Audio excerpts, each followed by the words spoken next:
In this lecture, we are going to derive the formula for electric field due to a dipole using the formula for potential. तो हमने देखा है कि कोई dipole है, अगर उससे r डिस्टेंस पे थीटा एंगल पे किसी भी पॉइंट पे potential is given by kp cos theta divide by r square. इस पोटेंशियल के फॉर्मूले से भी हम इलेक्ट्रिक फील्ड के दोनों कंपोनेंट जो कि r के अलोंग है और r के परपेंडिकुलर है उसको हम फाइंड कर सकते हैं। पोटेंशियल से इलेक्ट्रिक फील्ड निकालने के लिए हमें किसी भी डायरेक्शन में चलना पड़ता है बाय डिस्टेंस dl, और जब हम किसी डायरेक्शन में चल रहे होते हैं तो उस डायरेक्शन में हम चेंज इन पोटेंशियल निकालते हैं और minus of change in potential divide by dl उस डायरेक्शन में इलेक्ट्रिक फील्ड का कंपोनेंट होता है। If we travel in direction of r by dr, अगर हम r की डायरेक्शन में dr डिस्टेंस पे ट्रेवल करते हैं, सिर्फ r चेंज होगा, थीटा चेंज नहीं होगा। The angle theta does not changes. और इस डायरेक्शन में अगर मुझे इलेक्ट्रिक फील्ड का कंपोनेंट निकालना है, that will be equal to minus dv by dr। तो इलेक्ट्रिक फील्ड का component in direction of r will be given by minus dv by dr।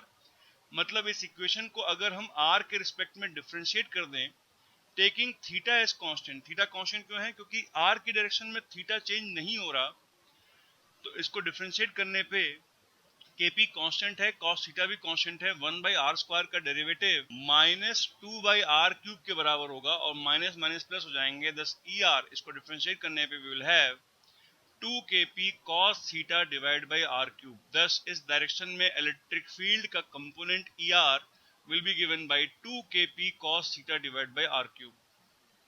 उसी टाइप से अगर मुझे r के परपेंडिकुलर डायरेक्शन में इलेक्ट्रिक फील्ड निकालनी है तो मैं r के परपेंडिकुलर डायरेक्शन में ट्रेवल करूंगा बाई ए लेंथ dl, और जब मैं r के परपेंडिकुलर मूव कर रहा हूँगा तो r नहीं चेंज हो रहा होगा, थीटा चेंज हो रहा होगा। If we travel perpendicular to r by dl, only theta changes and r does not changes. अगर r के परपेंडिकुलर डायरेक्शन में infinitely small length dl travel करें तो थीटा चेंज होगा, let us say d theta, और ये d theta will be given by d theta equals to dl divide by r। अब अगर r के परपेंडिकुलर डायरेक्शन में मुझे इलेक्ट्रिक फील्ड निकालनी है, let us call that component as e theta. तो e थीटा की value minus dv by dl होगी, जहां पे dl की वैल्यू r d थीटा के बराबर होगी, and therefore minus dv by dl will be equal to minus dv by r d theta, which can also be written as minus 1 by r dv by d theta। thus इस equation को अगर हम theta के respect में differentiate कर दें, we will get dv by d theta, और जब हम इसको थीटा के रिस्पेक्ट में डिफरेंशिएट करेंगे तो r को कांस्टेंट लेंगे, क्योंकि जब हम r के परपेंडिकुलर मूव कर रहे हैं तो r चेंज नहीं होगा, r will be constant।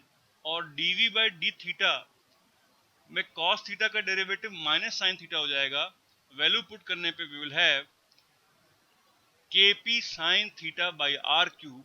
thus इस डायरेक्शन में जो इलेक्ट्रिक फील्ड का कंपोनेंट आएगा वो kp sin theta divide by r cube. Therefore हमें r की डायरेक्शन में और r के परपेंडिकुलर डायरेक्शन में इलेक्ट्रिक फील्ड के कंपोनेंट मिल सकते हैं using the formula of electric potential।